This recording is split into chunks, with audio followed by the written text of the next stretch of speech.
Muito bem, muito bem, muito boa noite a todas e todos os presentes.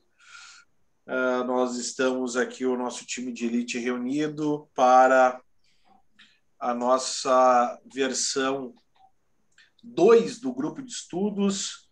Nós tivemos a nossa primeira apresentação sobre petição inicial, grupo que o professor Rubim conduziu aí com os colegas do time de elite que participaram. E agora no grupo 2, a gente segue cada vez agora com o professor auxiliar, trazendo a sua colaboração junto com o time já definido da elite, né, para falar. E nós vamos então tratar do tema da contestação nesse momento.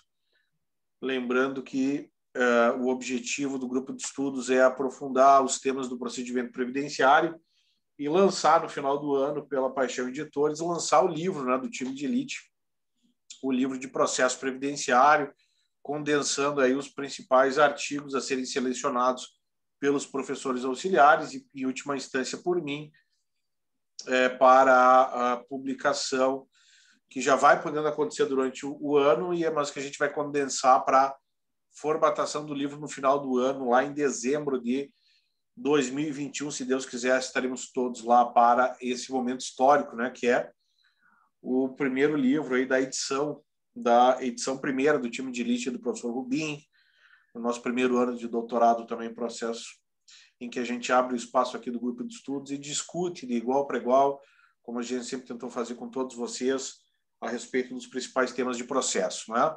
Contamos aí com a nossa super Ebélia, da assistência sempre do nosso time, e o professor Camilo já vem participando a partir desse ano da coordenação do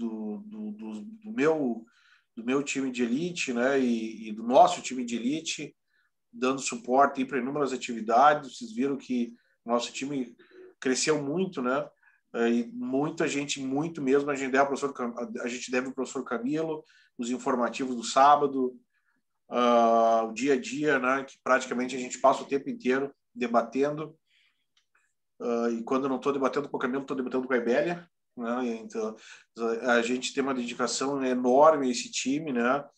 Não tem como não dar certo pelo tempo que a gente fica aqui dentro, pensando e refletindo como fazer uma atividade melhor para vocês. E esse grupo de estudos, então, é um grupo exclusivo, não está aberto para os grupos do WhatsApp, né? É um grupo exclusivo para quem fez a adesão, e essa participação ativa de vocês hoje na aula é ainda mais exclusiva, né? Só para quem entrou no primeiro lote lá, quando a gente lançou essa ideia do time de elite em novembro de 2020, né? Pensando aí em, quem sabe, atingir 50 alunos do time de elite. E hoje a gente está completando exatamente 450 alunos do time de elite, né? Uma realidade absolutamente estratosférica, pela forma orgânica como a gente praticamente fez, né? Sem gasto oficial e patrocínio, só na divulgação e só na produção de conteúdo e no incentivo para que vocês comprassem essa ideia, para que vocês estivessem aqui fazendo o time de elite com a gente. E foi nesse formato que o professor Camilo ingressou, né? Ingressou acreditando, deixando outros projetos profissionais dele, acreditando que a gente ia dar certo, né?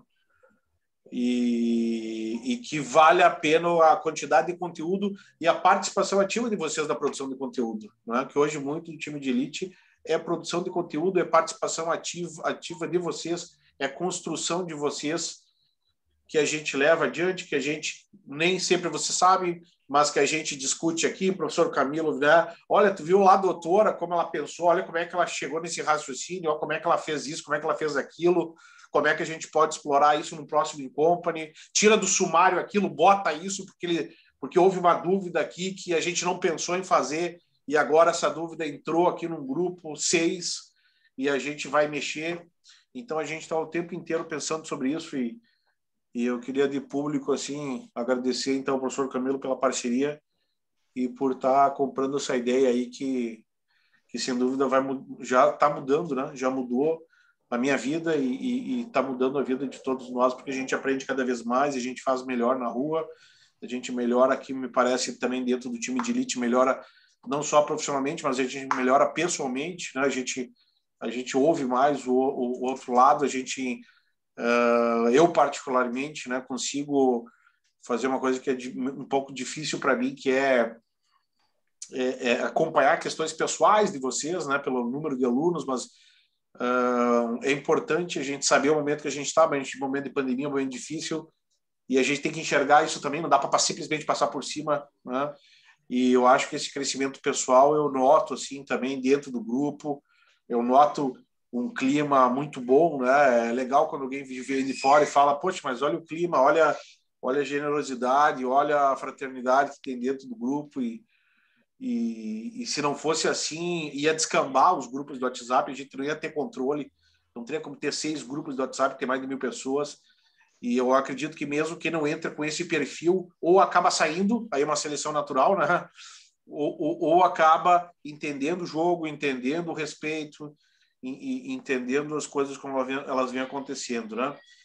Então, não estava no script isso, mas eu gostaria de agradecer, na verdade, cada um de vocês que fazem o time de elite, né? Eu ainda fico muito emocionado ao lembrar quando o pessoal lembra e o pessoal do ADAPUC continua lembrando a nossa banca de doutorado, como vocês, parecia que vocês, quem acompanhou, né, a maioria de vocês estavam lá, parecia que vocês estavam defendendo junto a tese, né? Foi uma coisa comovente, vocês realmente estão assumindo um grau de pertencimento ao grupo que é bastante até surpreendente, né? Mas é porque vocês acreditam nas coisas que estão acontecendo, então só tenho que, de coração mesmo, agradecer a todos vocês pelo esforço, por estarem comigo e por estarem com o nosso grupo, com a Ibélia e com o professor Camilo. Tenho certeza que a gente vai crescer cada vez mais. Então vamos dar abertos aqui aos nossos trabalhos, sem mais delongas. Daqui a pouco eu choro, eu estou muito emotivo ultimamente. Vamos começar aqui com o nosso vídeo de abertura e aí de imediato eu passo a palavra ao professor Camilo para conduzir os trabalhos sobre o tema da contestação, né? O grupo vai apresentar, vamos deixar o pessoal apresentar sem interrupções e depois no final quem quiser a palavra, eu vou fazer as minhas anotações aqui para refletir, cada um faça as suas e no final da apresentação quem quiser de uma maneira muito rápida, né, muito objetiva, fazer algum comentário, especialmente alguma pergunta para o grupo, fica à disposição para fazer. Vamos lá.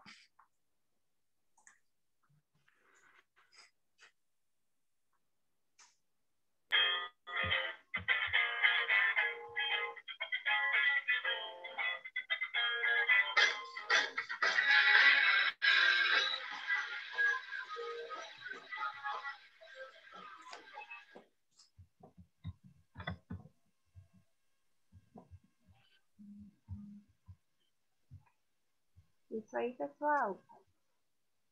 Professor Camilo, com a palavra. Eu vou... Acho que é esse aqui, ou esse aqui. Eu vou compartilhar aqui.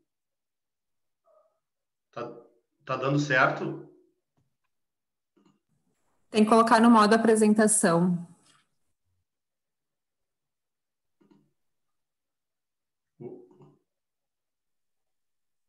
Ué, o que houve?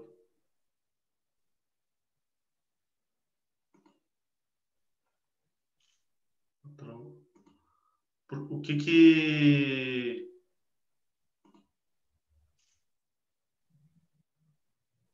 O modo apresentação é como se fosse um quadro que tem no canto inferior direito. O que tá aqui, mas nunca aconteceu. É no meu... Share, deixa eu compartilhar aqui. Agora deu? Não. Só aparece eu aí? Não, a página está sendo compartilhada, o material, aliás, está sendo compartilhado, só que ele não está no modo apresentação.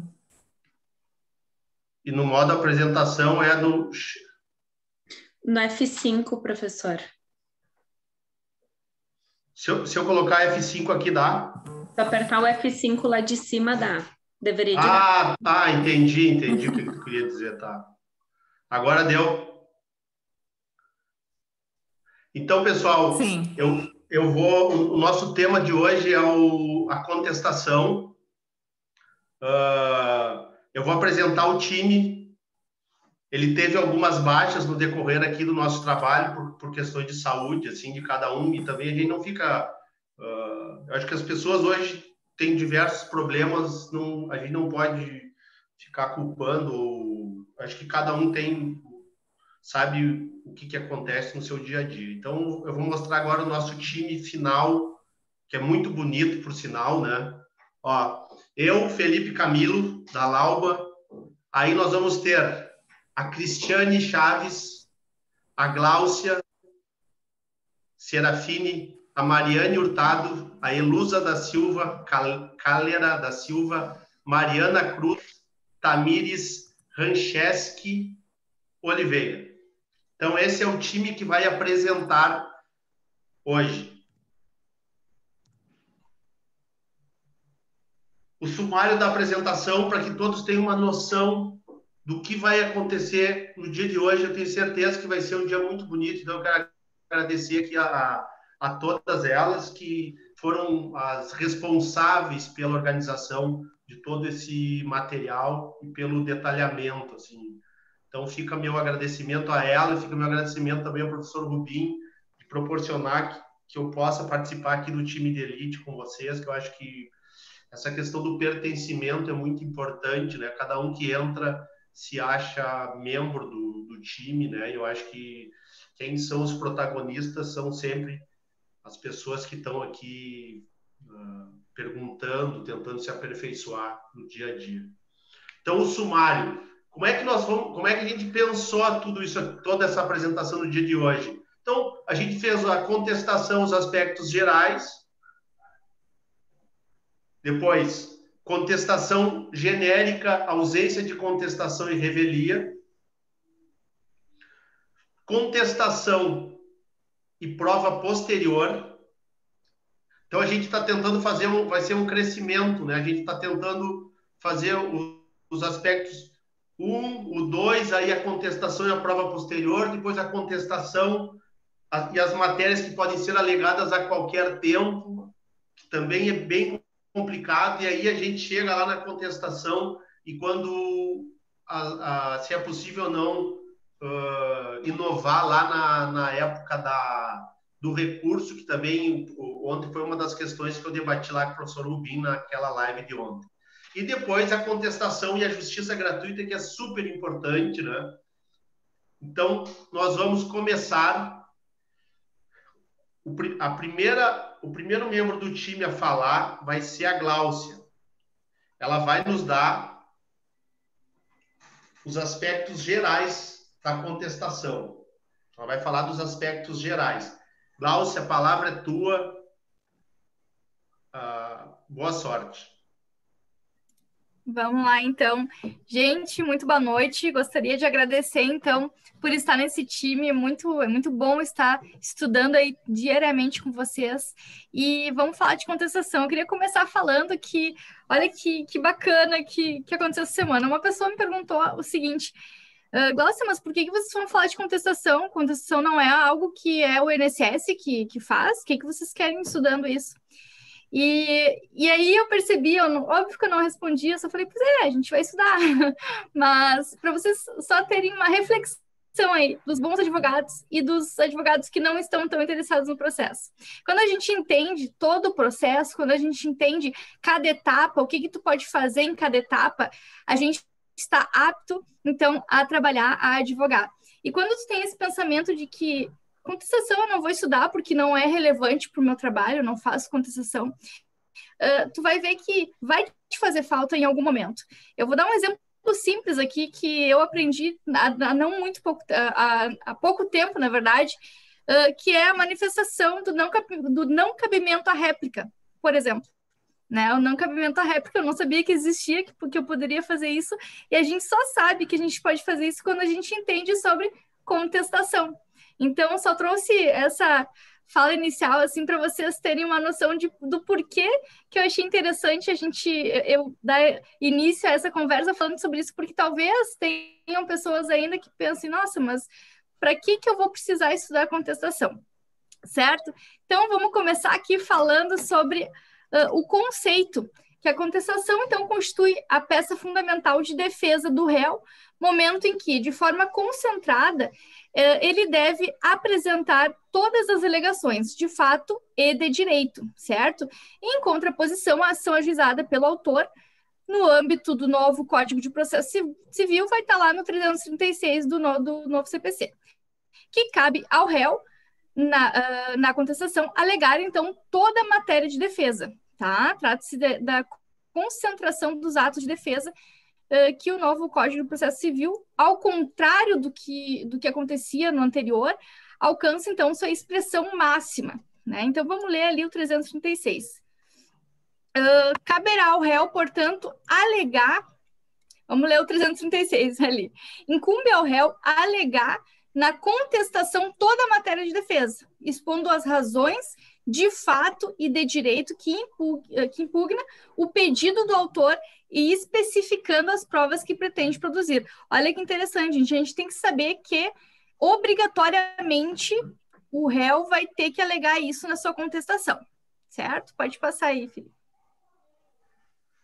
Então, caberá ao réu, portanto, alegar na contestação toda a matéria de defesa, sendo ela direta ou indireta, de cunho processual que entender pertinente.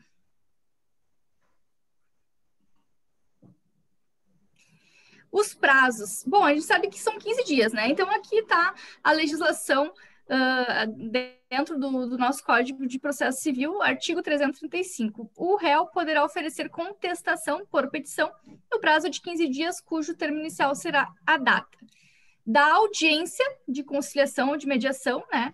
Ou da última sessão de conciliação, quando qualquer parte não compareceu ou, comparecendo, não houver autocomposição.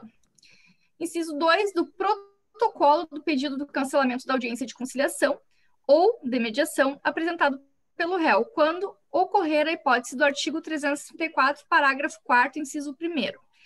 E inciso 3, prevista no artigo 231, de acordo com o modo como foi feita a citação nos demais casos. Então, ali no parágrafo 1º, a gente vai ter o caso de litisconsórcio passivo, né, que ocorrendo na hipótese do 334, parágrafo 6º, termo inicial previsto no inciso 2º, será para cada um dos réus a data da apresentação de seu respectivo pedido de cancelamento da audiência. Quando ocorrer a hipótese do 334, parágrafo 4º, inciso 2º, havendo litisconsórcio passivo e o autor desistir da ação em relação ao réu, ainda não citado, isso é importante entender que o réu ainda não foi citado, o prazo para a resposta correrá da data da intimação ali da decisão que homologar a desistência. Certo? Entenderam até aí? Vamos passar ali para o próximo slide, então. Só deixa a gente não pode esquecer aqui, Gláucia. Eu falei eu acho que a gente não precisa fazer exatamente um monólogo, porque o INSS aqui, a Fazenda Pública vai ter um prazo em dobro, né? E que também, nas ações em relação à Previdência, a gente não tem audiência de conciliação, então, no procedimento ordinário. E aí, o prazo vai ser contado da citação, né? Exatamente. Eu acho que está no próximo... Ah, não, tá. Aqui é do prazo do juizado especial, né? Que a contestação pode ser apresentada no prazo aí de 30 dias. Se não há audiência ou havendo audiência, a contestação pode ser apresentada nesse dia. Vamos falar, então, defesa de mérito e defesa processual. Na defesa do mérito, então, a parte ré, ela debate o pedido da parte autora. Já na defesa processual é quando o réu alega as matérias constantes lá do artigo 337 do CPC. Eu acho que o próximo... esse aqui é o final da minha apresentação aqui. Essa questão. Se pode o INSS apresentar a defesa de mérito quando a prova é produzida depois da contestação. Então, a gente sabe que está lá previsto, então, no CPC, que o artigo 342 somente poderá apresentar defesa de mérito quando a prova é produzida depois da contestação nas seguintes hipóteses. Então, a lei traz aí as hipóteses de que o réu sim poderá apresentar, né? Então, depois da contestação, só é lícito ao réu deduzir novas alegações quando relativas a direito ou a fato superveniente, né, coisas que aconteceram depois ali do trâmite do processo, competir ao juiz conhecer delas de ofício. Aí eu fiz aí um comentário que tudo que está lá no 337, exceto convenção de arbitragem e incompetência relativa. Até ontem, na live que o professor Rubim fez, ele falou exatamente sobre isso, essa incompetência relativa ali. E por expressa autorização legal, certo? Poderem ser formuladas em qualquer tempo e grau de jurisdição.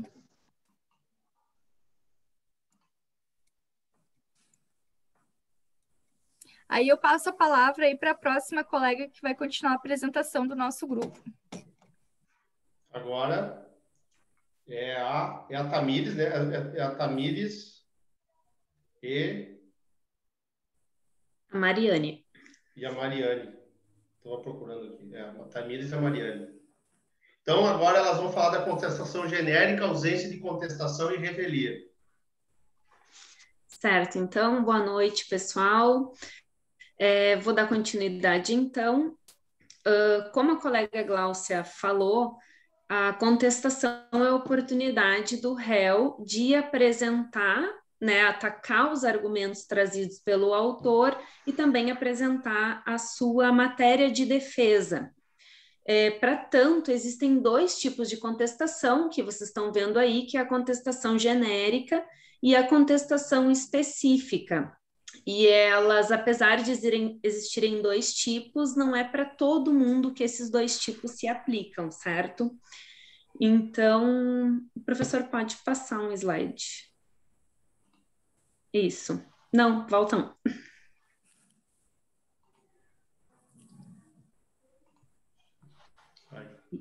Uhum.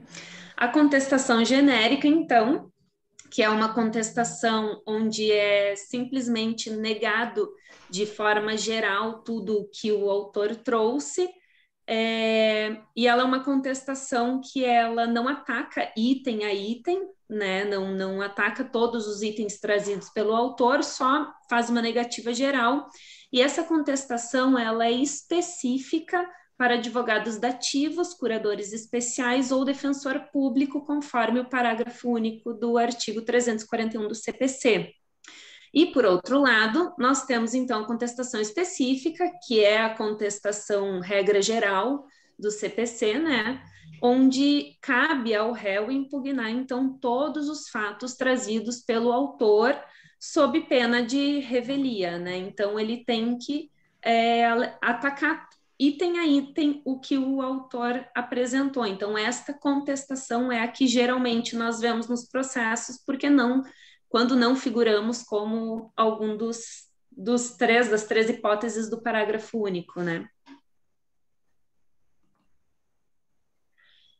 E isso nos leva à pergunta se existe revelia contra a Fazenda Pública, se existe revelia contra o INSS, por exemplo, né? Então, é importante a gente destacar novamente que quando o réu não apresenta contestação, ele pode incorrer em revelia, né, exceto se ele estiver no rol elencado pelo parágrafo único do artigo 341. E isso porque quando figura no polo passivo a Fazenda Pública e essa deixa de contestar uma ação, ainda que ela possa ser considerada revel, a ela não se aplicam os efeitos da revelia. Então, os efeitos da revelia em si não vão se aplicar na Fazenda Pública. Pode passar, professor.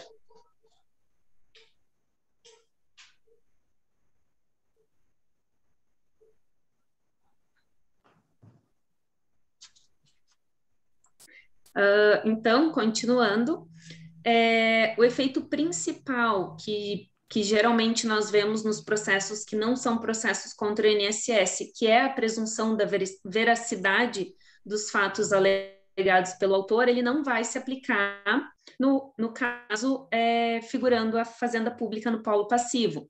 Isso porque o inciso 2º do artigo 345 do CPC traz que os efeitos da revelia eles não se aplicam caso o litígio verse sobre direitos indisponíveis.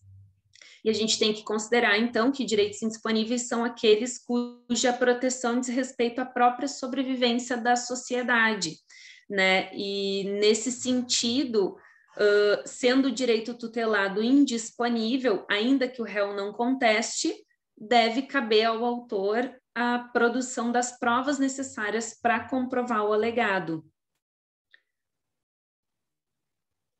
Então, trazendo para o nosso contexto, essa minha fala tem essa jurisprudência aqui que a gente trouxe, que é uma jurisprudência onde foi entendido, então, que...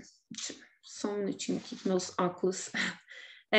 Foi entendida, então, a inviabilidade, né, que não seria possível aplicar revelia ao INSS, e ainda por ser entendido, né, que o INSS figura como fazenda pública eles trazem ali no final por 2 motivos, que é o primeiro, que o INSS tem nos cofres dele o recebimento de verba pública, e no segundo motivo, por ser o INSS um representante do direito da população brasileira na concessão de benefícios previdenciários, configurando interesse social, ou seja, tratando-se de um direito indisponível, como é o caso da concessão do benefício previdenciário, não é possível aplicar a revelia contra o INSS.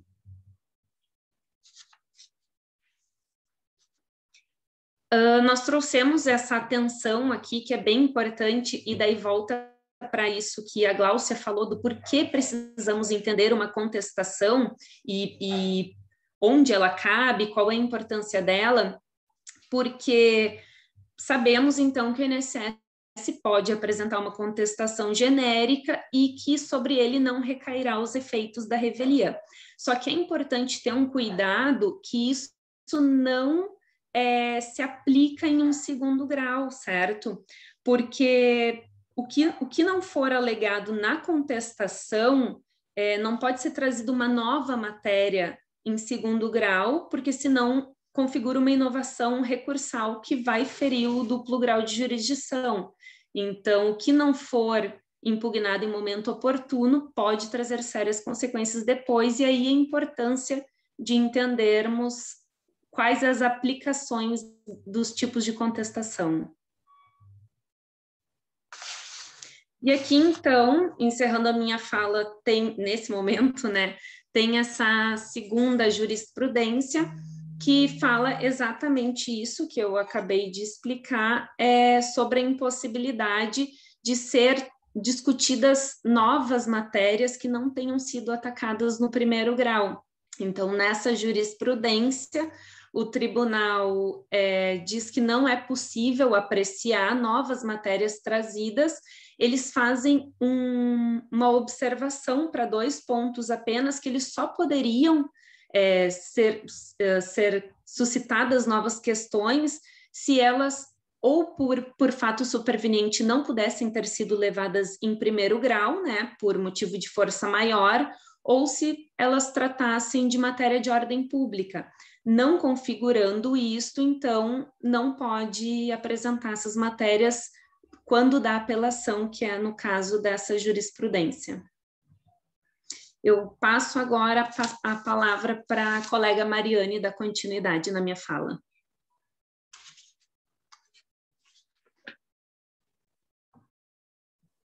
Boa noite. Então, retomando o que a Tamires falou, né, de acordo com o artigo 344, se o INSS não apresenta contestação, seria revelia, né? Ou seja, as afirmações seriam consideradas verdadeiras. Contudo, como são direitos indisponíveis, de acordo com o artigo 345, inciso 2, não corre a revelia. Então, passada dessa fase, o artigo 348 do Código de Processo fala que vai para o autor especificar as provas que pretende produzir. E aí, então, se teve a revelia ou não, se teve a contestação genérica, o que for, vai abrir novamente uma oportunidade para o réu se manifestar, que é o artigo 349 que está aqui. Ao réu revel será lícita a produção de provas contrapostas às alegações do autor, desde que se faça representar nos autos a tempo de praticar os atos processuais indispensáveis. Então, assim, vai abrir para o INSS se manifestar quanto às provas que pretende produzir. E se o INSS não se manifestar sobre isso, de acordo com o artigo 355, inciso 2, pode ter um julgamento antecipado da lide, inclusive com resolução do mérito, tá? Então, se o INSS também não fez isso, pode ter essa consequência. Aí nós temos o tema 629 do STJ, que fala que, se não há provas, a extinção do processo, ela será sem o julgamento do mérito, tá? Que seria o artigo 485, inciso 4 do CPC. Então, é muito importante essa questão da prova, né? E pode passar, professor. Daí eu trouxe aqui alguns enunciados do CONAGE. O enunciado 101 diz que a turma recursal tem poder para complementar os atos de instrução. Até por confirmar com o professor Felipe, que é com relação à audiência isso, né? De instrução de oitiva. Já realizados pelo juiz de primeiro grau, de forma a evitar a anulação da sentença. Então, vamos supor, mesmo que houve uma deficiência em primeiro grau com relação às provas, na turma recursal dos juizados, é possível ainda continuar provando, né? Não é que ele não conseguiu provar ali e acabou, perdeu, não. Então, a gente continua discutindo isso. O enunciado 102 diz que, convencendo-se da necessidade de produção de prova documental, a turma recursal pode produzir ou determinar que seja produzida sem retorno do processo para o juiz de primeiro grau. E o enunciado 103 diz que, sempre que julgar indispensável, a turma recursal, sem anular a sentença, baixará o processo em diligência para fins de produção de prova testemunhal, pericial ou elaboração de cálculo. Pode seguir. E aqui são umas questões que o professor trouxe para a gente. Pode o INSS apresentar defesa de mérito quando a prova é produzida depois da contestação? Né? Então, assim, se não havia provas judiciais periciais no momento da contestação, o que diz alguns artigos do Código de Processo? O artigo 9º diz que as partes devem ser ouvidas antes de uma decisão contrária a uma delas. O artigo 10º diz que o juiz vai oportunizar a manifestação das partes, ainda que seja de matéria ex officio. E o artigo 435, vocês me deem licença que eu vou ler ele aqui, diz que é lícito às partes, em qualquer tempo, juntar aos autos documentos novos, quando destinados a fazer prova de fatos ocorridos depois dos articulados ou para contrapô-los aos que foram produzidos aos autos. E o 436 fala que vai ser oportunizada para partes manifestar sobre esse documento novo trazido. E o 437, parágrafo 1º, diz que, sempre que uma das partes requerer a juntada, o juiz vai ouvir a seu respeito a outra, no prazo de 15 dias. Então, assim, a prova foi produzida após a contestação, porque na sequência do processo inicial, contestação, as partes falam as provas que pretendem produzir. Documental, pericial e oitiva de testemunho. Vai para o juiz sanear. Nesse momento do saneamento, aí a gente apresenta os quesitos, vai ter qual prova que vai ser para qual fato, né? E vai ter esse saneamento. Então, depois desse momento, se por acaso tiver uma perícia, claro que todos vão se manifestar sobre ela, porque é um documento novo, um documento que foi produzido ali no processo. Inclusive, aqui fazendo um parênteses, se a gente for pensar na tutela de evidência, que você pode trazer ali para o juiz toda a documentação que tiver, e mesmo assim o juiz ainda pede para ter a prova judicial, né? Eu tive um caso de um benefício de aposentadoria por invalidez, né, capacidade permanente. Eu juntei tanta coisa que aquela cliente tinha, mas mesmo assim o juiz pediu para ela ser avaliada por um perito. E aí, então, teve, apesar de toda a evidência. Fechei parênteses aqui. A outra questão que o professor trouxe foi... Pode passar. Ah, tá. Poderia alegar, por exemplo, falta de qualidade de segurado na petição de impugnação do laudo? Se não alegar, pode alegar no recurso? Então, não. Ele tem que alegar na contestação, porque haverá preclusão da matéria, não sendo uma exceção do 342, que a Tamires vai falar daqui a pouco. Então, a qualidade de segurado deve ser alegada na contestação. Pode passar, professor. Aí, com relação a esse assunto, eu trouxe essa jurisprudência, que fala que aposentadoria por invalidez, foi competência delegada, foi PJ do Mato Grosso, e ali. Em relação à qualidade de segurado, a matéria não foi aventada em contestação, razão pela qual é vedada a apreciação da tese arguida em apelação por este tribunal por se tratar de inovação. Eu acredito que aqui eu finalizo. É bem boa essa jurisprudência aí com relação ao segurado. É interessante. Eu finalizei a minha parte, professor. Agora volta com a Tamires, né, Tamires? Volta para a Tamires. Volta para a Tamires. Então, deixa eu só fazer para quem está assistindo, então agora a gente fecha uma parte e agora a gente vai se encaminhando para a parte quente da coisa, a gente está aquecendo para chegar lá na Elusa e depois na assistência judiciária, né? É um grupo, então a gente fez esse cronograma para que a coisa fosse engrenando aos poucos. Vai lá, Tamires. É bem difícil que a Tamires vai falar. Confesso que eu achei difícil até de diferenciar os incisos do artigo.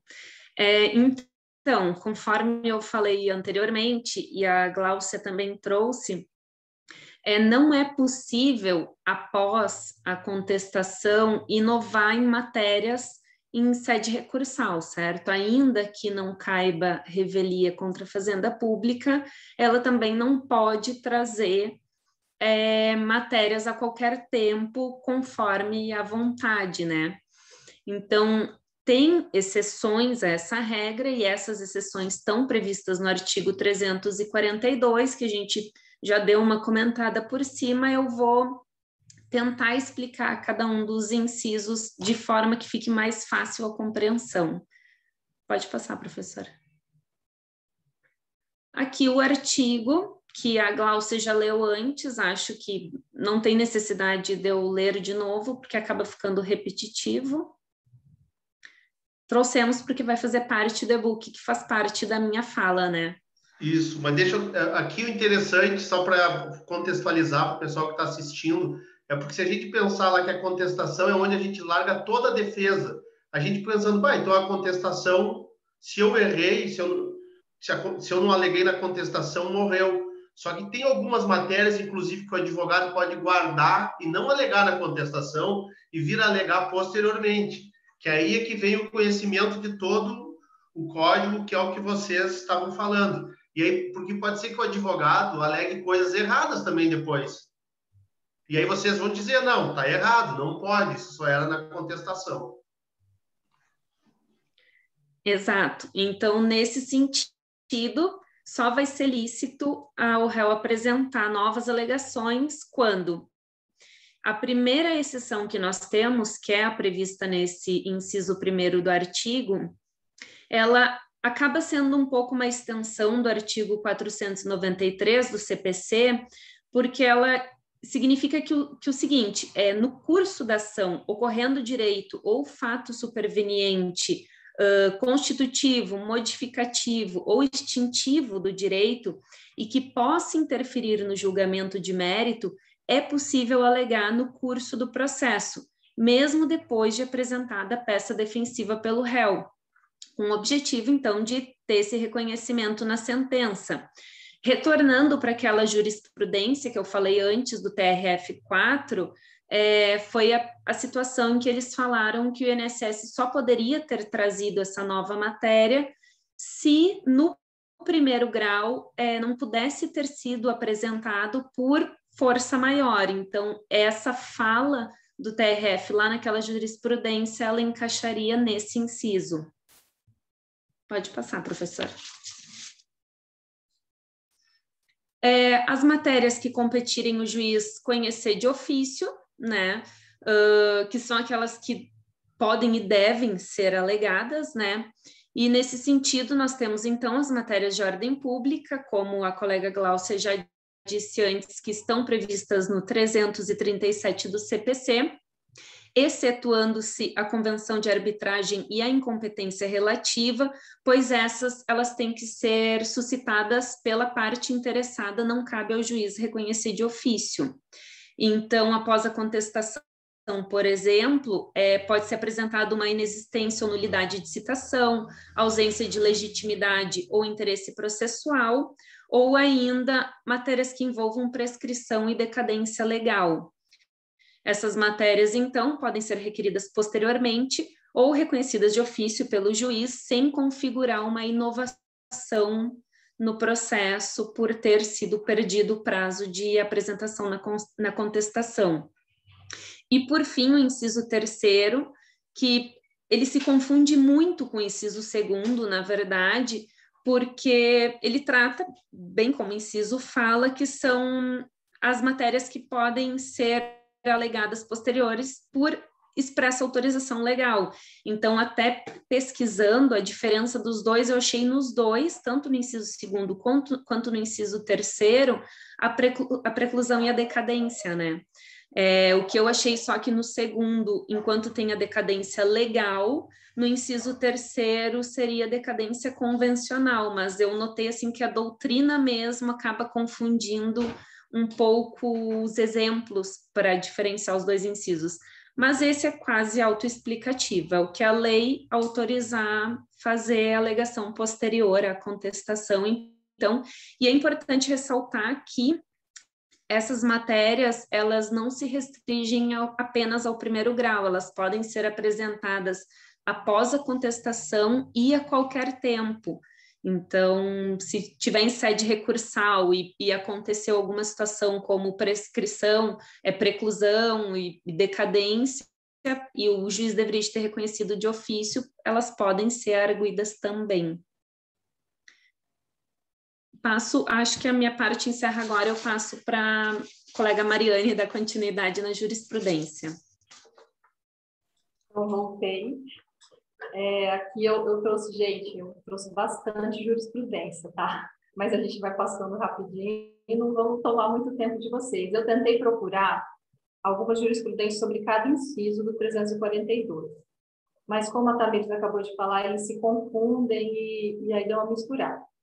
Então, aqui é o embargo de declaração, os embargos de declaração do tema 995 da STJ, que fala sobre a reafirmação da DER. Tá? Eu achei assim, bem profundo isso aqui, as partes de teoria do acertamento e tudo mais. Eu vou passar para onde está escrito ali a reflexão, a leitura, tá bem? Mas vai estar disponível no material para quem for ler e quiser aprofundar. A reflexão que fica, aqui falando sobre a reafirmação da DER, tá? Consiste em que, no caso de se reafirmar a data de entrada do requerimento, não se tem um reconhecimento tardio do direito, mas o seu reconhecimento oportuno no decorrer do processo, para não se postergar a análise do fato superveniente para novo processo. Porque o que fala que seria um fato superveniente, né, nessa discussão. Pode passar, professor.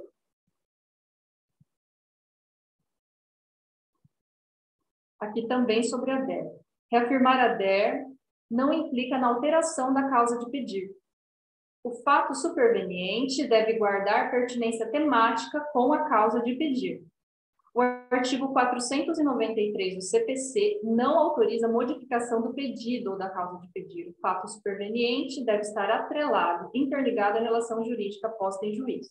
Aí eu vou ler aqui rapidamente para vocês o que diz o 493. Se depois da propositura da ação, algum fato constitutivo, modificativo ou extintivo do direito influir no julgamento do mérito, caberá ao juiz tomá-lo em consideração, de ofício ao requerimento da parte, no momento de proferir a decisão. Se constatar de ofício o fato novo, o juiz ouvirá as partes sobre ele antes de decidir. Então, se teve esse fato, independente se ter sido a contestação ou a inicial, você pode falar, né? Pode passar, professor. E aqui é o tema, né, o 995, falando também da DERS. Não é esse o tema. É o próximo tema, eu errei. Mas tá, vou ler isso daqui. Se o reajuste do benefício está consubstanciado no reconhecimento superveniente de verbas concedidas pela Justiça do Trabalho, o que foi aqui que aconteceu? É uma revisão da renda mensal inicial para incluir a diferença remuneratória de reclamação trabalhista. Tá? A matéria de fato precisa ser levada primeiramente ao conhecimento da administração. Aí depois, ali no 4, fala assim, enquadrando-se nas exigências do prévio requerimento, caso a ação seja proposta antes do marco temporal fixado, não se verificando incidência de outras excepcionalidades, impõe-se o retorno dos autos à origem, para que seja sobrestada a ação, oportunizando ao segurado dar entrada no pedido administrativo sob pena de extinção do feito. Agora o tema.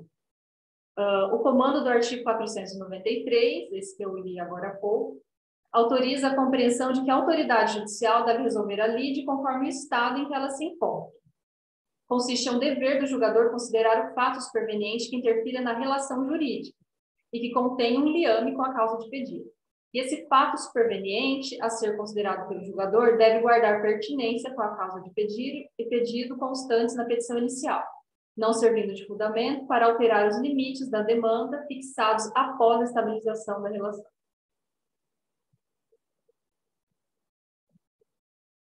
E aqui fala sobre o prévio pedido administrativo. Né? É pacífica a jurisprudência no sentido de que o exaurimento da via administrativa não é requisito necessário. Então, assim, você não precisa exaurir a via administrativa, né? Como a gente sabe, mas tem que ter tido a negativa. Tem que ter tido a entrada na via administrativa. Pode passar, professor. Daí, aqui foi uma sugestão do professor, uma indagação que ele fez para a gente, falando assim, e do auxílio-doença? Se o segurado não pediu a prorrogação do auxílio-doença, né? Como é que fica? Então, o que eu pesquisei, cada tribunal entende de um jeito, das minhas pesquisas aqui. Então, vamos lá. Esse daqui é do TRF4. A não provocação da via administrativa para concessão ou prorrogação do benefício inviabiliza a decisão e conclusão no âmbito administrativo, descaracterizando a pretensão resistida e implicando em falta de interesse de agir, o que seja a extinção do feito sem julgamento do mérito. Só para eu fazer um adendo já, todos que quiserem falar, podem fazer os complementos. O interessante disso é porque, se não é alegado na contestação, pode ser alegado posteriormente. Por isso que eu achei, é um caso que acontece e muitas vezes não é alegado na contestação, né? Por isso que é interessante saber se a matéria que pode ou não ser alegada. Aí o próximo, professor. Já que no TRF2, entende-se que a inocorrência do pedido de prorrogação não descaracteriza o interesse de agir. Pode passar, professor. No 3, já fala que não comprovado o pedido de prorrogação e ausente a formulação do novo requerimento, é impositiva a extinção do processo. Vocês vejam que cada região, pode passar, professor, tem o seu entendimento. E dentro de cada turma também, né? Aqui, outra do TRF4, que já entendeu diferente, que a cessação administrativa do auxílio-doença configura por si só o interesse processual do segurado, não sendo exigida a apresentação do requerimento administrativo atual ou pedido de prorrogação. Pode passar, professor. O do TRF5 também, não vou ler, para não ficar muito... Pode passar. Aqui, tá. Aí aqui a gente vai falar um pouco sobre prescrição. Eu trouxe bastante sobre prescrição. O juiz pode decretar de ofício a prescrição, porque, tratando-se de norma de natureza processual, a sua aplicação é imediata. Após o trânsito em julgado da ação de conhecimento, eventual ausência de manifestação sobre matéria de ordem pública somente pode ser arguida pela via da ação rescisória, porquanto inviável o seu questionamento na fase executiva por meio de embargos à execução. Pode passar, professor. Aí aqui eu trouxe assim, o que fala ali do artigo 286, que se foi proposta uma ação e essa foi extinta, sem o julgamento do mérito, o juiz a prevê. Então, na propositura de outra ação, tem que ser no mesmo juiz. Pode passar, professor.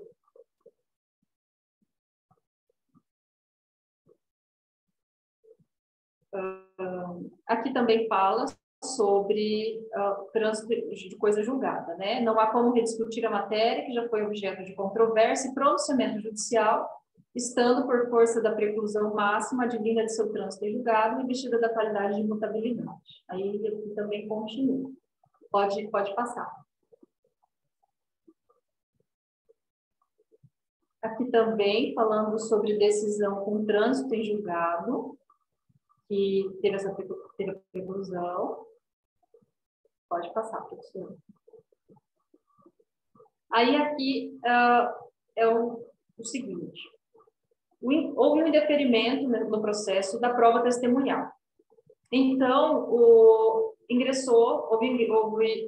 o ingresso de um agravo de instrumento, tá? Foi interposto esse agravo. Só que não está no rol do 1015 de agravo o indeferimento de prova testemunhal.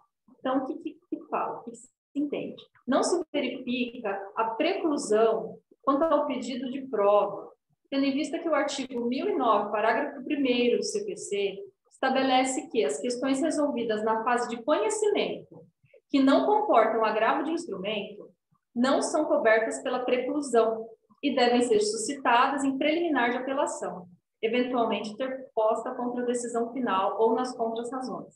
Então, assim, de acordo com o tema 988 do STJ, o rol do 1015, ele é de taxatividade mitigada, tá? Então, houve essa tentativa aqui de agravo de instrumento, porque houve indeferimento da prova, mas foi em vão. Pode passar, professora. Aí eu trouxe um outro agravo de instrumento, porque não teve a prova pericial pedida. E aí traz o tema. O tema 988 trata da possibilidade de interposição de agravo, além das hipóteses do 1015, quando verificada a urgência decorrente da inutilidade do julgamento na questão no recurso de apelação. Ou seja, se essa matéria, se essa decisão não for analisada agora, de quando terminar o processo, e aí tiver apelação e for para o segundo grau, já vai ser inútil, não vai ter adiantado, passou no tempo, é urgente. Então, por isso que fala taxatividade mitigada, então, agravo, né? Interpõe um agravo. Aí aqui, o que foi o entendimento, né? Na hipótese em questão, não vislumbro qual seria a urgência de fazer a perícia, que acarretaria na inutilidade do pedido, caso ele seja apreciado pelo juiz de origem em sentença ou mesmo em grau de apelação. Então, aqui no caso, eu não olhei o processo inteiro, não vi inteiro o teor, mas que se for deferida essa perícia em segundo grau, de qualquer forma, e for comprovado o direito, os efeitos eles vão ser de todo o tempo, né? De todo o lapso temporal. Mas não sei, aqui vai que a pessoa está na iminência de vida aqui, né? Então, tudo tem que ser analisado. Nesse caso, eles entenderam que não tinha urgência. Pode passar, professor.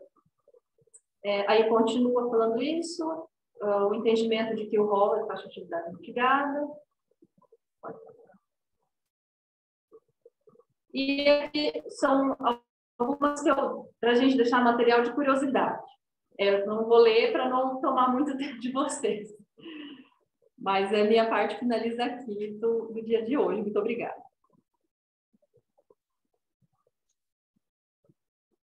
As curiosidades, então, ficam... Fica para leitura no material. Fica para o e-book também, né? Para não estragar o e-book todo. Senão a gente fica dando todas as informações antes e estraga o e-book, né? Agora, então, nós vamos para a Eluz e para a Mariana, que vão tratar especificamente dessas inovações que vão ocorrendo no processo e que vão acabar dando efeito lá no âmbito recursal. Então, a Mariana e a Elusa têm a palavra. Professor, está ouvindo? Sim, tá bem? Tá bom. Como a gente observou da narrativa das colegas, né? Contestação do INSS pode ser genérica, normalmente né? Eles não acabam pontuando todos os argumentos deduzidos na inicial pelo segurado. Ele deixa para deduzir normalmente posteriormente à prova. O que traz um questionamento para todos nós do seguinte sentido, de que o INSS poderia fazer isso, o INSS tem esse permissivo, porque tendo em vista que o autor, na inicial, tem que trazer todos os seus argumentos para convencer o magistrado sobre o seu direito, e ao réu é dada a oportunidade para se defender sobre os termos alegados, porque então poderia o INSS, posteriormente a uma prova, ou até mesmo na interposição de um recurso, estar fazendo argumentações novas, não trazidas no âmbito do processo, até mesmo porque quando a gente atua no juizado, raramente o juiz acaba dando para nós o prazo de réplica. Então, acaba que o INSS vem posteriormente fazer uma manifestação, deduzindo argumentos novos, ao qual muitas vezes acaba não sendo conferido ao autor a oportunidade de defesa em contrapartida, né? E acerca disso, como eu disse, o artigo 300 do Código de Processo Civil é onde determina que o INSS faça sua defesa, tanto de fatos quanto de direitos, que é a oportunidade que ele teria. Claro que, como a colega expôs, não incide a revelia contra o INSS, porém incide preclusão consumativa, que nada mais é que não deduzir as matérias que lhe foram postas. Então, às vezes, por exemplo, numa aposentadoria especial, o INSS poderia, já na contestação, argumentar sobre a eficácia de um EPI dentro de um perfil profissiográfico, ou até mesmo de algum atestado médico no auxílio-doença, ele só vem deduzir isso após a produção de prova. Então, a preclusão consumativa contra o INSS, ela tem ocorrência. Então, quando o INSS traz as inovações em âmbito de recurso, ou até mesmo de defesa posterior em petição simples, o que normalmente não ocorre, mas geralmente é mais no recurso mesmo, pode-se impugnar e alegar a preclusão, e tem que ser reconhecida. O INSS pode trazer matérias posteriores à contestação, só que existe um rol taxativo para que ele faça isso, que é o que está disposto no artigo 303 do Código de Processo Civil, que fala que depois da contestação só é lícito deduzir novas alegações quando relativas a direito superveniente, competir ao juiz conhecer delas de ofício ou por expressa autorização legal puderem ser deduzidas em qualquer tempo. Então, se as alegações do INSS que foram trazidas não se fundamentam em um dos 3 incisos do artigo 303, a preclusão consumativa ela vai se incidir sobre a defesa do INSS, até mesmo porque, tendo nós, como advogados dos segurados, necessidade de um prévio requerimento administrativo, o INSS tem os elementos de prova numa avaliação em âmbito administrativo, porque em âmbito judicial, posterior ao momento da contestação, ele poderia trazer matéria inovatória. Eu acredito e defendo que estaria ferindo o direito de ampla defesa do autor, principalmente por ser parte hipossuficiente da relação. Eu trouxe no material também, depois vocês vão olhar, sobre a preclusão consumativa, uma frase que a Rosa Maria de Andrade Neri fala, na doutrina dela, que fala que caso o réu não alegue na contestação tudo o que poderia, terá havido preclusão consumativa, estando impedido de deduzir qualquer outra matéria de defesa depois da contestação.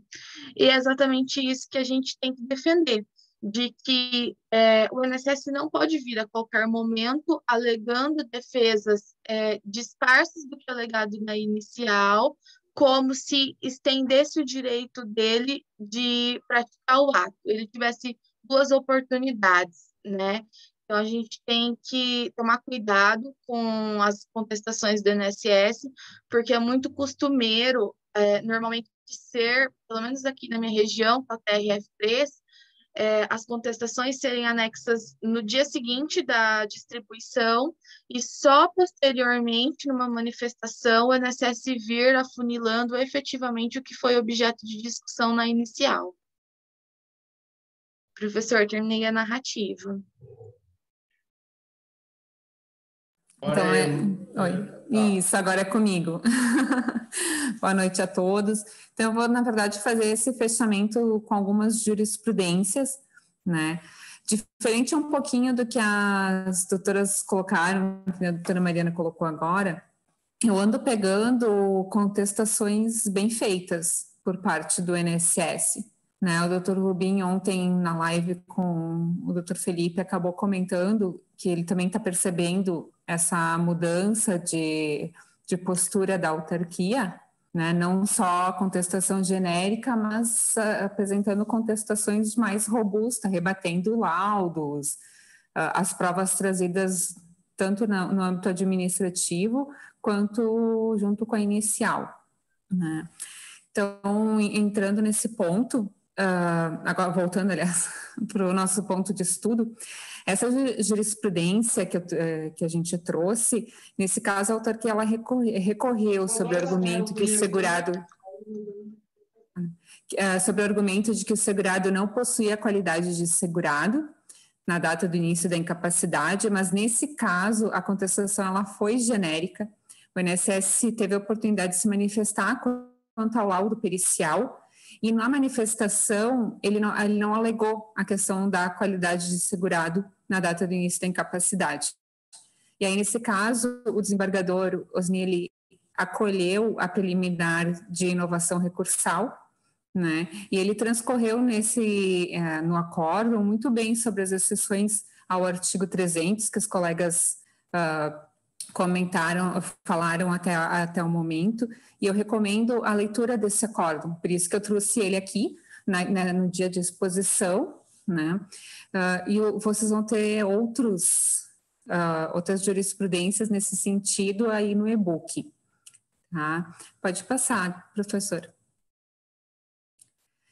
E a questão da juntada da prova na fase de recursal. Então, o STF, ele entende que não há preclusão na juntada de provas novas, prova nova, não prova antiga. Isso tem que ser bem frisado, tá? Então, ele, tanto da nossa parte, na parte, né, do segurado, quanto da parte da autarquia, não preclui a apresentação de prova, tá? Na fase recursal, desde que seja uma prova nova, não uma prova antiga, e que que corrobore com as alegações das partes, que isso já tenha sido rebatido, que o recurso tenha trabalhado isso também.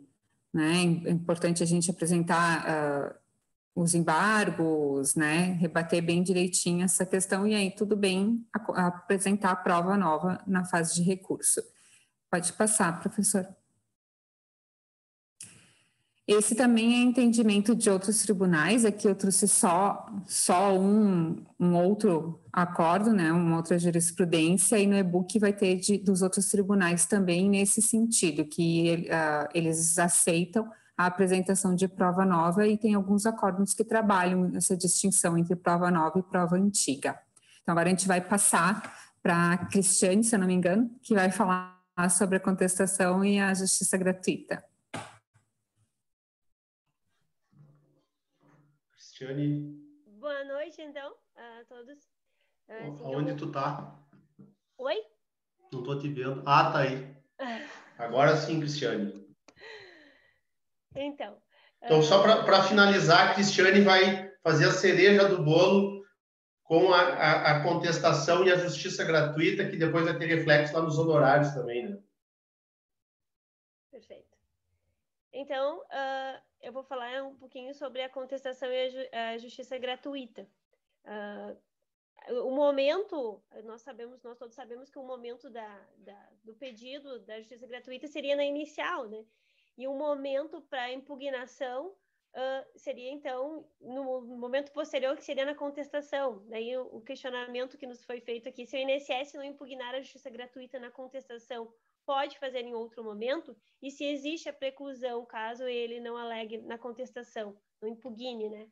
Então, o que a gente sabe é que a impugnação ela tem que ocorrer no primeiro momento processual, após o ato, né, a decisão judicial, no primeiro ato seguinte, deve haver a impugnação. E se ela não ocorrer, não houver ser impugnada no momento oportuno, vai sim ocasionar a preclusão, salvo, e aí nós temos de novo aquelas possibilidades para auxiliar o INSS, né? Salvo se sobrevier um fato novo no curso do processo. Então, não vai ter ocorrido a preclusão da não impugnação. Pode passar, professor. Aqui a gente cita um pouquinho do artigo 100, como é que ele pode oferecer a impugnação. Então, a parte contrária pode oferecer a impugnação do deferimento da gratuidade da justiça na ocasião da contestação, da réplica das contrarrazões de recurso ou, nos casos de pedido sobreveniente, por meio de petição simples no prazo de 15 dias. Essas são as possibilidades de ofertar a impugnação. E aí ali a gente cita também o parágrafo único do artigo 100, que diz que se não houver, se acaso a impugnação venha a acarretar a revogação do benefício, a parte que tiver o benefício DJG revogado, ela vai ter que arcar com as despesas processuais e vai ter, né, que pagar, inclusive tem a possibilidade de pagamento de multa de má-fé de até 10 vezes o valor, né? Então, é bem complicado, né, se perder a justiça gratuita. Pode. Aqui nós temos novamente o artigo 100, então é mais especificado ali, vocês podem ver de novo depois, para não ler novamente. E aqui nós temos também o artigo 337, que incumbe ao réu, antes de discutir o mérito, alegar a indevida concessão do benefício da justiça gratuita. Então, se o réu não alegar, não impugnar, não alegar que era indevida a concessão, ela vai ser mantida, né? Aqui eu até falei para a Cristiane, porque tem muitos advogados aqui que são bem jovens, que talvez nem tenham visto isso no código anterior, mas no modelo anterior, por isso que é interessante esse destaque. Algumas vezes tu fazia essa impugnação em peça apartada, e nesse código, no código de 2015, que está fazendo 5 anos esse ano, né? Depois a gente vai ter algo comemorativo aqui até no time de elite por causa disso, mais para frente. O código colocou numa preliminar, então concentrou, acho que foi ali no início, acho que a Glaucia que falou, né? A contestação acaba sendo a mais ampla defesa mesmo, porque joga todas as matérias ali para dentro, inclusive a incompetência relativa, que antes também era em peça apartada. Só fiz um parênteses aqui. Perfeito. Pode passar, professor. E aqui tentei trazer jurisprudência sobre cada dos temas que eu estava tratando ali. Então, assim, a necessidade do benefício, ela pode se presumir a partir da declaração de pobreza, né? Então, a prova da incapacidade, só que é importante trazer uma prova dessa incapacidade econômica para reforçar a declaração de pobreza na obtenção da justiça gratuita.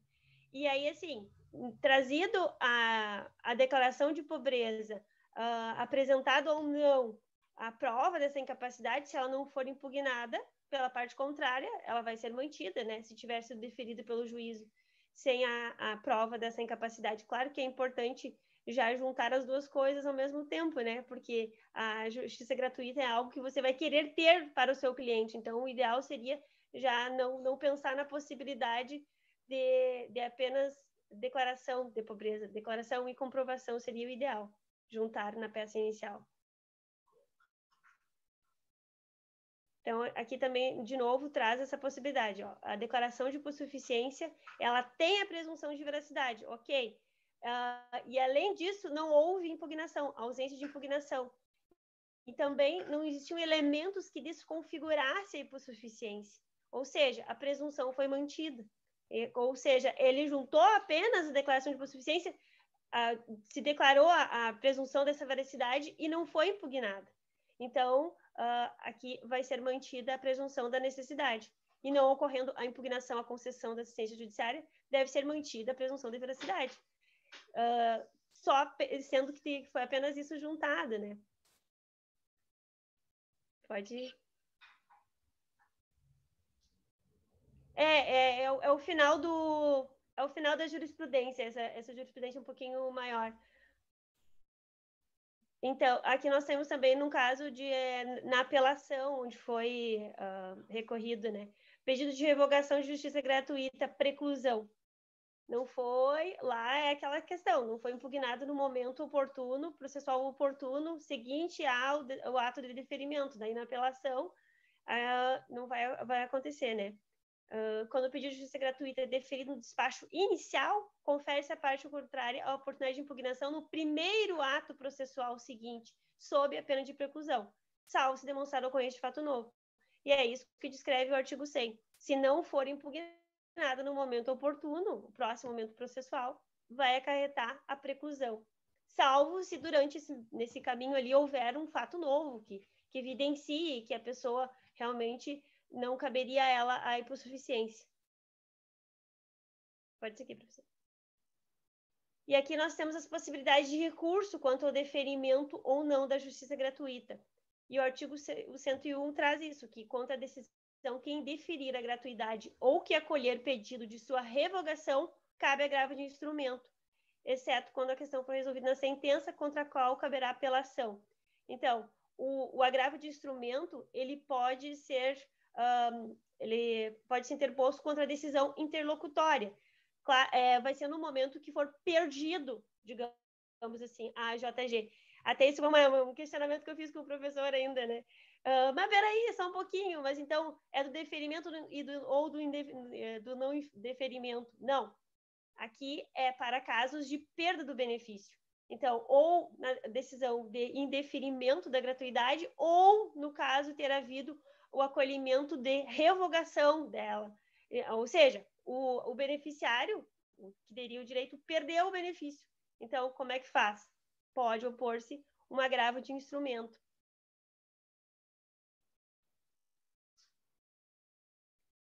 E daí aqui era a nossa discussão, né, professor? Então, na hipótese de concessão, não vai caber o recurso de agravo. É o pedido, agravo de instrumento, gratuidade de justiça, pedido de revogação, ausência de comprovação, aplicação de multa, má-fé, descabimento, exercício do direito de recorrer. Então, não havendo elementos de prova no sentido da alteração superveniente da situação fática, que é aquilo que nós falamos, não foi impugnado no momento oportuno, porém surgiram fatos supervenientes, o indeferimento do pedido de revogação dos benefícios da justiça deve ser mantido. Ou seja, não tem como o agravo, ele só cabe para decisões interlocutórias de quem perdeu, né?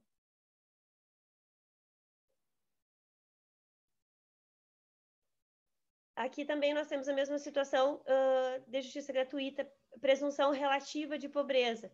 Ou seja, apenas foi caracterizada a situação de capacidade financeira dos custeios do encargo, né? Agravo regularmente ser apresentado nos autos com a devida manifestação. Acho que esse aqui era o mesmo sentido. Acolhimento da impugnação à justiça gratuita, juntada de manifestação e documentos novos, ausência de intimação, ofensa ao princípio do contraditório da ampla defesa, reconhecido e provido o recurso. Então, há uma violação do princípio do contraditório e ampla defesa, ensejando a nulidade quando o juiz acolher a impugnação da justiça sem intimar o autor para prestar os esclarecimentos. Daí, porque assim, a gente sabe disso, né? Que tem que dar a oportunidade da parte se manifestar. No caso, se houve a perda lá, a parte autora, ela deveria ter sido intimada para que ela se manifestasse. Daqui a pouco ela pudesse opor um embargo, né, naquele momento, né? Não pode ser uma decisão surpresa, né? Pode ir. Aqui também, da assistência judiciária gratuita, é relativa à presunção de veracidade da alegação de suficiência e necessidade de comprovação da situação de deficiência para o deferimento. Aqui nós temos um caso que os documentos constantes dos autos não confirmaram a alegação da agravante de que não dispunha de recursos para o pagamento das custas. E aqui foi indeferido o benefício. O benefício foi indeferido e a decisão foi mantida. Então, aqui nós temos um caso, né, que foi negado no caso, né? Sobre o entendimento dos tribunais regionais federais sobre o valor de renda para fins de justiça gratuita. Bom, aqui vai de cada advogado e como é que a gente... Era o que eu estava dizendo no início, né? Que o ideal seria que nós juntássemos uma declaração de hipossuficiência, mas também que nós juntássemos uma comprovação, porque não sei como os demais fazem, mas geralmente, se o cliente não tem uma prova mais contundente, eu vou lá e junto uma isenção do imposto de renda dele, dizendo, olha, essa pessoa, ela não tem condições, tanto que eu estou juntando aqui a isenção do imposto de renda, comprovação de que o CPF está ok, ou seja, comprova a possibilidade de obtenção do benefício da JG. E se nós formos analisar sobre os tribunais regionais federais, o entendimento deles neste momento é que a gratuidade judiciária, com isenção do pagamento dos honorários advocatícios, é concedida àqueles que percebem rendimentos entre 40% e o teto dos benefícios da Previdência. Ou seja, ficaria esse valor hoje entre R$ 2.440 e R$ 6.100, em torno disso. Ou seja, esses valores seriam superiores a 2 salários mínimos nacionais. E ainda cabendo, no caso concreto, né, avaliar as demais necessidades dessa pessoa. Daqui a pouco essa pessoa, além de ter um valor razoável ali, que gira em torno disso, ela ainda tem despesas excessivas com saúde, como por exemplo. Daí, então, mesmo que ultrapasse um pouquinho, ela pode ser relativizada dentro, né, se for um caso excepcional de custos, né, que a pessoa tem aquela necessidade. Mas, geralmente, os tribunais estão entendendo nesse sentido.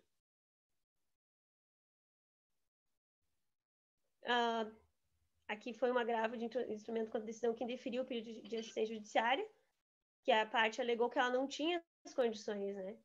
E pode passar, professor? Pode passar. E aqui no finalzinho, ali no meio, vocês vão ver, ó, que esse aqui é o entendimento. Anota ainda que esta turma vem usando como parâmetro para a concessão do benefício o teto de benefícios pago pelo INSS, que atualmente é de 6.100. Ou seja, esses são os entendimentos que o Tribunal Regional Federal, os nossos tribunais aqui, estão entendendo de quem teria o direito, né? Seria quem obteria o teto máximo, né, de concessão de benefícios. E aí, tratando-se de valor líquido inferior ao referido teto e na ausência de outros elementos, a infirmar a presunção de necessidade decorrente da declaração, reputo demonstrar até o momento a verossimilhança de pretensão à concessão da justiça gratuita. Ou seja, nestes termos, dentro destes valores, dentro desses elementos, o tribunal vai deferir a justiça gratuita, né, vai conceder.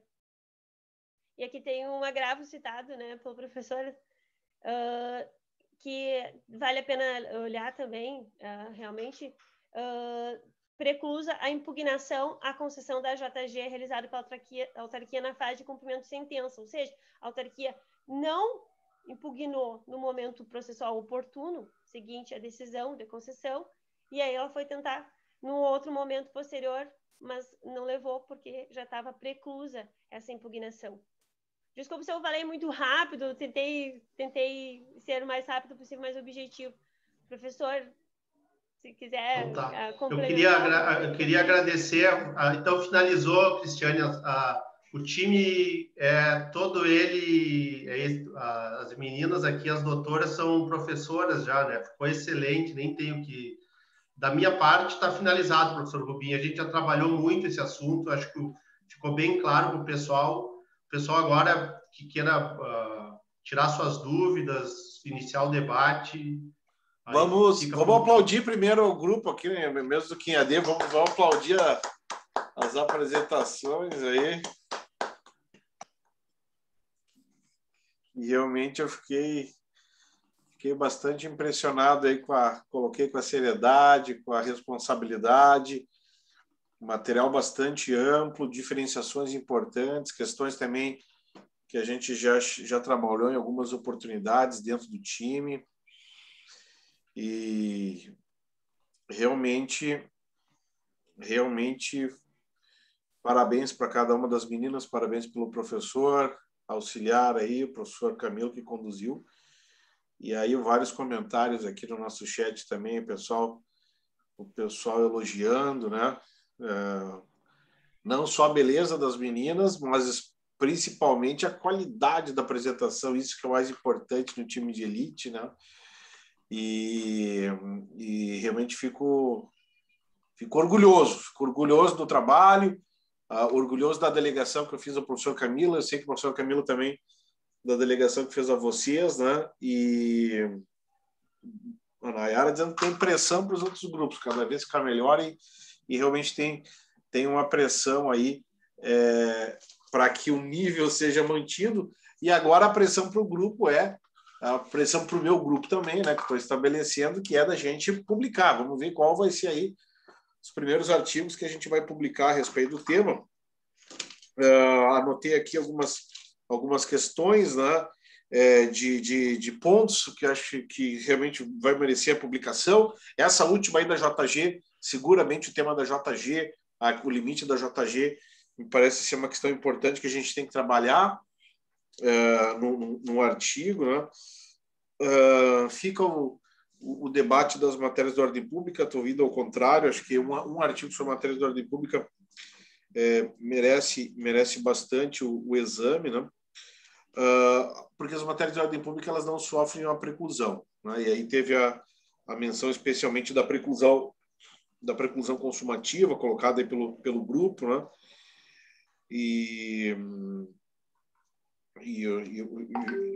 Mas talvez aqui o elemento central que eu gostei das diferenciações, o elemento central que a gente vem batendo, o elemento central que a gente trabalhou também na live de ontem no YouTube, a questão que o mérito em si, né, as questões de mérito, as questões que vão transitar em julgado, as questões que basicamente envolvem o pedido e os fatos, isso não é matéria de ordem pública.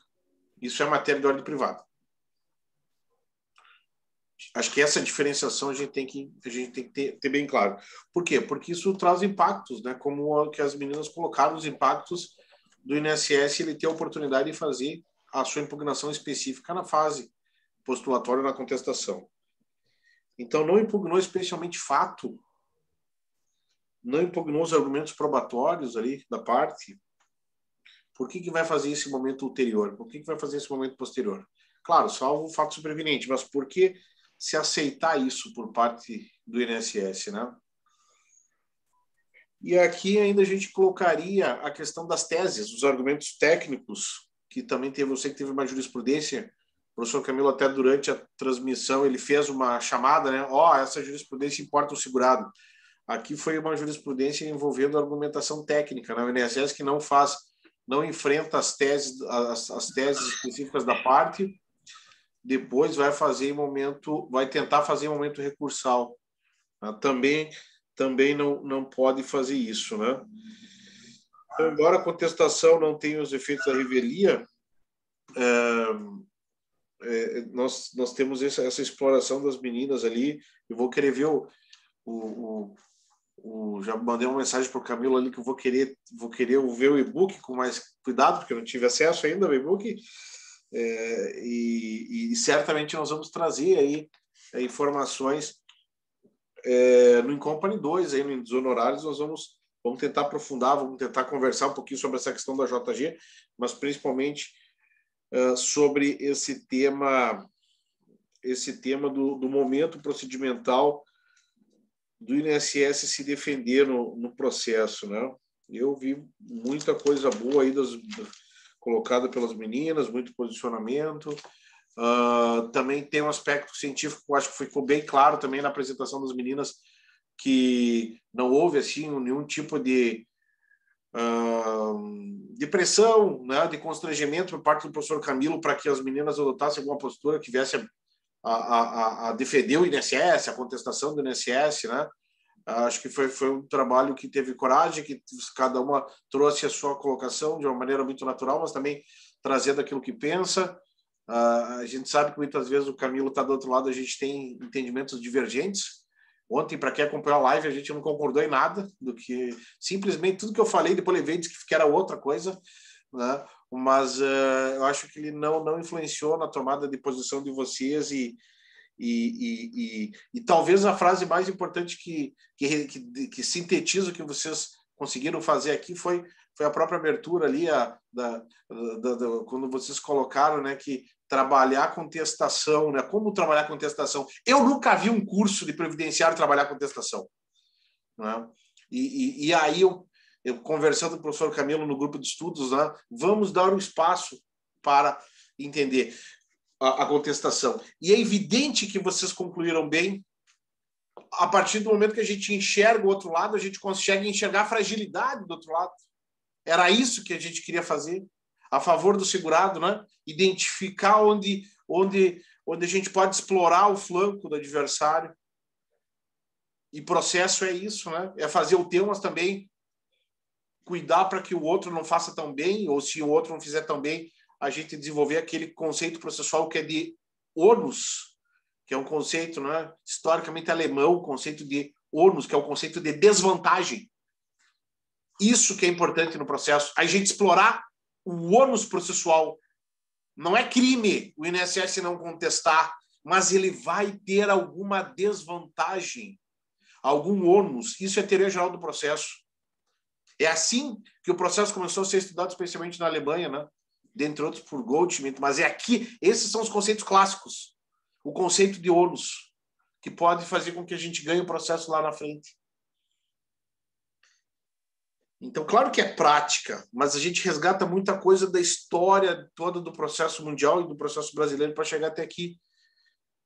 E que legal que a gente conseguiu fazer isso aqui de uma maneira tão densa, né? A apresentação de mais de 1 hora. Eu realmente me estendo um pouco demasiadamente, mas na verdade eu queria só elogiar mesmo.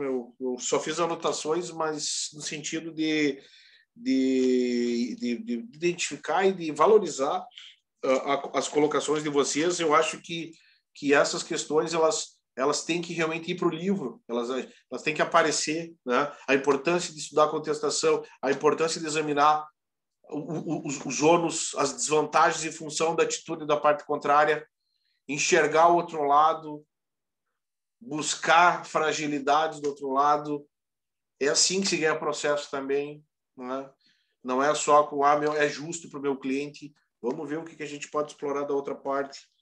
Enfim, bem legal mesmo. Então, professor Camilo, conduz aí se tiver alguma pergunta para fazer, ou alguma colocação. Eu, da minha parte, estou satisfeito. Eu fiquei feliz com o time, acho que foi completa a apresentação dela, a gente trabalhou muito em conjunto. Fica um exemplo para os demais, né, para sempre melhorar mais, né? Então, eu só vou dar uma dica para os próximos. Cada um montou a sua apresentação, depois a gente colocou no Drive compartilhado e ali a apresentação ficou muito fluida por causa que todo mundo montou os slides depois em conjunto, então a gente tinha noção do todo. As meninas ficavam preocupadas para não repetir jurisprudência, entende? Para a coisa ficar um grupo mesmo uniforme. Então agora fica ali para Cristiane, para Gláucia, para Mariane, para Elusa, para Mariana e para Tamires o compromisso de fazer os artigos, já que a apresentação foi boa, elas são bem preparadas, né? Eu também acho que é sorte também, elas são muito competentes e dedicadas, então fica mais um elogio, assim, e vai vir mais um e-book, e acho que é isso aí, professor, acho que boa noite, e eu estou muito orgulhoso, assim, de tudo que está acontecendo.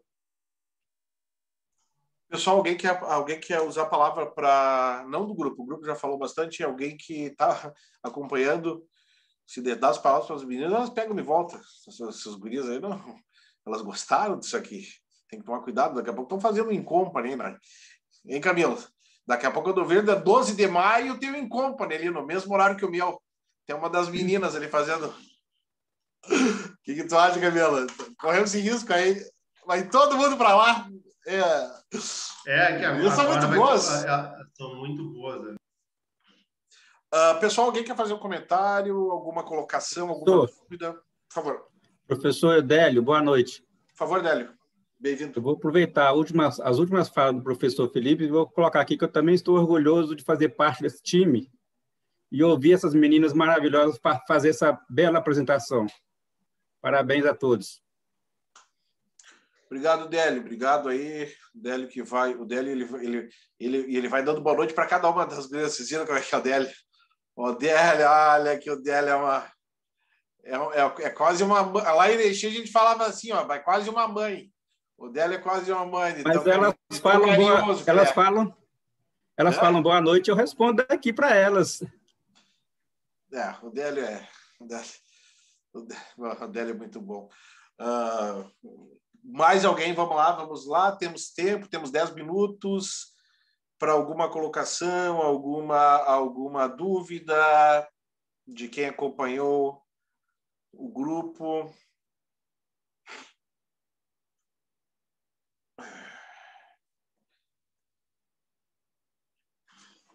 Eu vou, então já que as meninas podem, então, se manifestar, as meninas que apresentaram.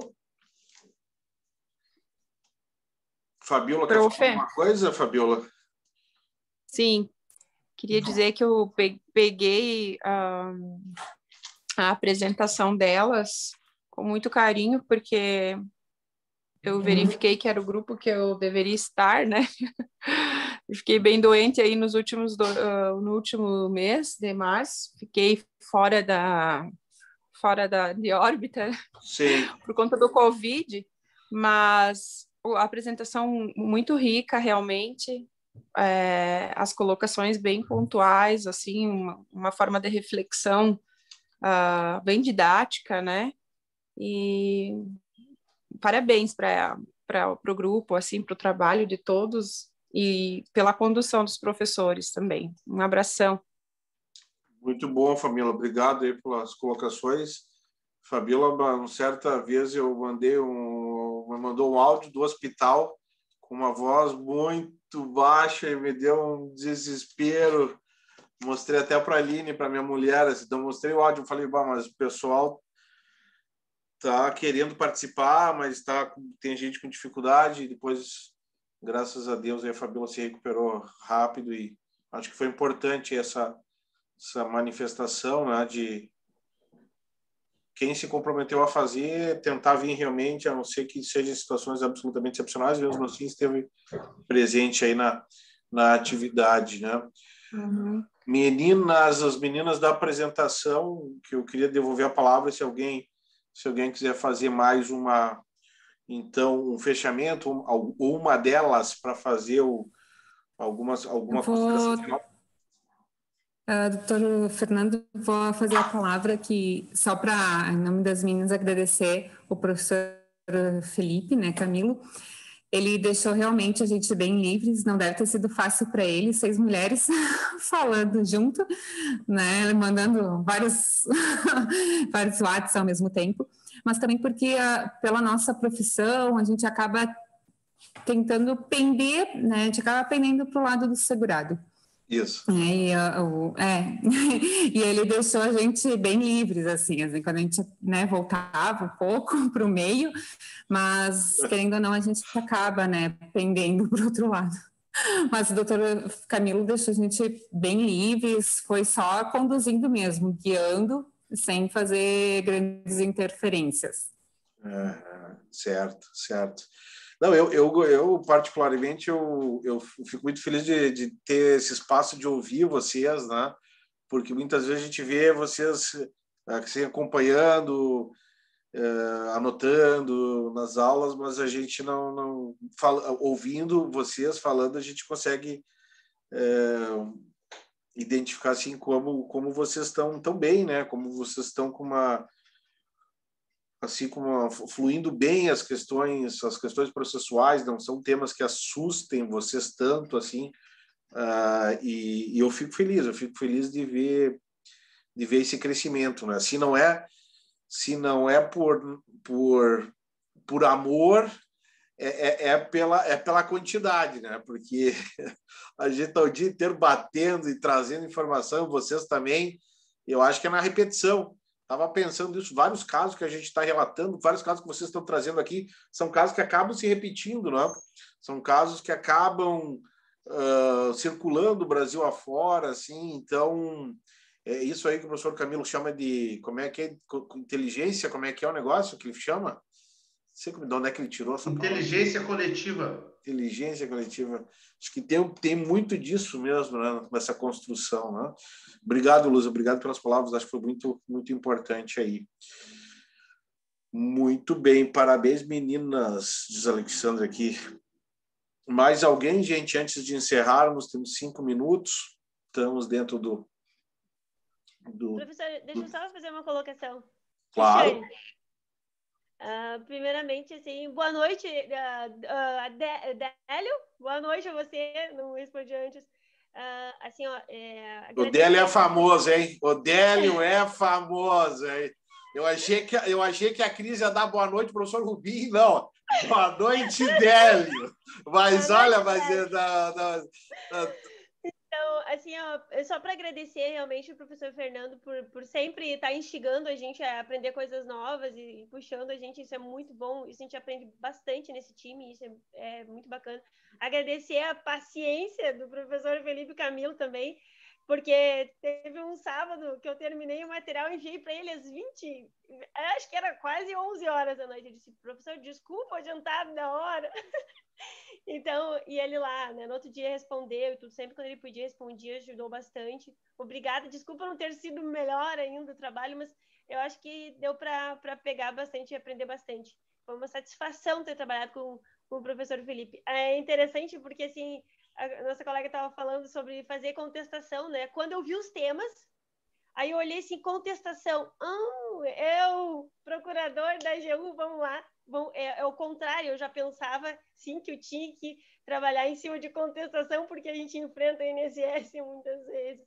Então, é muito interessante, sabe, estar aqui desse lado, trabalhando junto com ele ali para estudar justamente contestação, que a gente está sempre, né, depois lá, batendo a cabeça para contradizer. Então, obrigada mais uma vez, obrigada, professor Fernando, obrigada, professor Felipe, obrigada aos colegas também, todo mundo que a gente se ajudou bastante. E parabéns para todas, né, para o grupo de hoje, parabéns, professor, pela condução excelente, professor Fernando, por essa oportunidade, e uma boa noite a todos. Muito bem, Cris, muito bom. Se tem uma coisa que eu acho que a gente sai da faculdade, a gente sai da graduação, a gente não entende para advogar, eu não entendia para advogar, é essa questão do contraditório. É a gente levar a sério o contraditório. Eu entendi o contraditório no mestrado. Eu entendi o tamanho disso no mestrado, né? Eu não sei se a nossa formação é muito deficiente, porque a gente sai da faculdade assim com uma impressão de um 880, né? É o bonzinho contra o malzinho, é o certo contra o errado, é o inocente contra o que vai preso. E o contraditório, ele revela muita coisa, né? E muitas vezes a gente acaba aprendendo que o INSS traz muita coisa boa, traz na contestação uma concepção diferente do que aquela do segurado, faz com que a gente pense 2, 3 vezes em refazer a nossa inicial para não tomar contra-ataque do INSS depois da contestação, para que a gente não caia naquela conversa, muitas vezes, do segurado que é assim, que é assado, vamos fazer a prova, vamos cuidar com a documentação, vamos examinar QNIS, vamos revisar o processo administrativo. Então, tem tanta coisa aí que o contraditório nos coloca e acho que a gente acertou em cheio aí trazendo o professor Felipe para coordenar essa parte aí.